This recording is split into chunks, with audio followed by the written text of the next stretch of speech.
বিশ্বনাথ প্রবাসী education trust ৩৫ বছরের পুরনো এই সংগঠনটি অসামান্য অবদান রেখে চলেছে শিক্ষা বিস্তারে।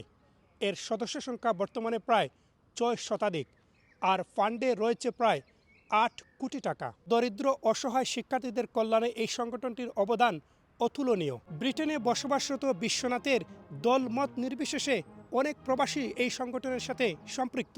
সংগঠনের ফান্ড, মেম্বারশিপ সহ বিভিন্ন বিষয়ে কথা বললেন এর ভাইস চেয়ারপারসন মিসবাউদ্দিন। বিশ্বনাথ প্রবাসী এডুকেশন ট্রাস্ট 1994 প্রতিষ্ঠিত হয়েছিল। আমরা বর্তমানে আলহামদুলিল্লাহ প্রায় 600 মেম্বার্স, আর আমরা ফান্ড প্রায় 8 কোটি টাকার উপরে। এবার সামনে দিয়ে ইলেকশন আর সেপ্টেম্বরও আমরা আশা করলাম আরও কোটি 1.5 কোটি টাকা বাড়ত।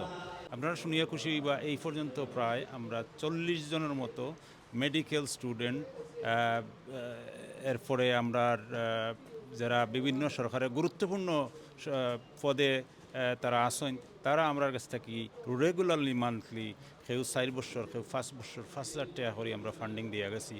ইতিমধ্যে আমরা স্টিল আমরা বর্তমানে আমরা প্রায় 30 জনরে আমরা 5,000 টাকা করে দিয়ে দিলাম। এই সংগঠন বিশ্বনাথকে বহির্বিশ্বে আলোকিত করেছে জানালেন এর জেনারেল সেক্রেটারি গুলজার খান। আমরা বিশ্বনাথ প্রবাসী education trust has been running for the last 35 years.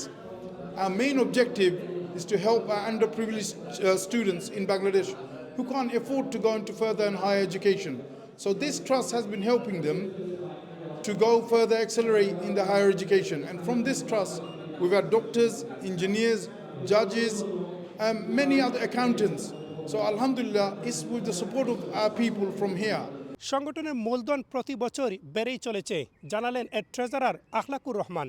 বাংলাদেশে কয়েকটা কম্পিউটার ক্লাস হয় এবং 2-1টা সাপ্লিমেন্টারি স্কুলকে আমরা সাহায্য করি। বিভিন্ন 2টা গ্রামে আমাদের সাপ্লিমেন্টারি স্কুল চলে। সেই স্কুলগুলোতে আমরা প্রায় মান্থলি 10,000 টাকা করে পে করি এবং আমাদের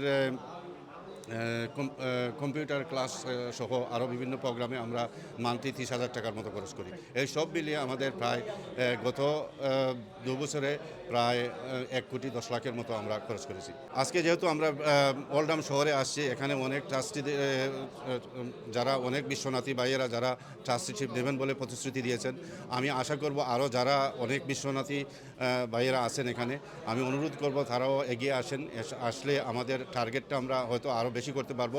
নর্থ ইংল্যান্ডের সংগঠনের কার্যক্রমকে আরও বিকশিত করতে চান এর ইসি মেম্বার আবুল হুসাইন মামুন। আপনারা জেনে খুশি হবেন, আমাদের আজকে নেটওয়ার্কিংয়ে প্রায় 21 জন ট্রাস্টি তাদের ট্রাস্টিশিপ ফর্ম ফিল করে বিশ্বনাথ প্রবাসী এডুকেশন ট্রাস্টের মেম্বার হয়েছেন এবং ইতিমধ্যে অনেকেই তাদের ফুল পেমেন্ট পয়সা পে করেছেন এবং অনেকে হাফ পেমেন্ট করেছেন। Ibrahim Khalil, IK news, London.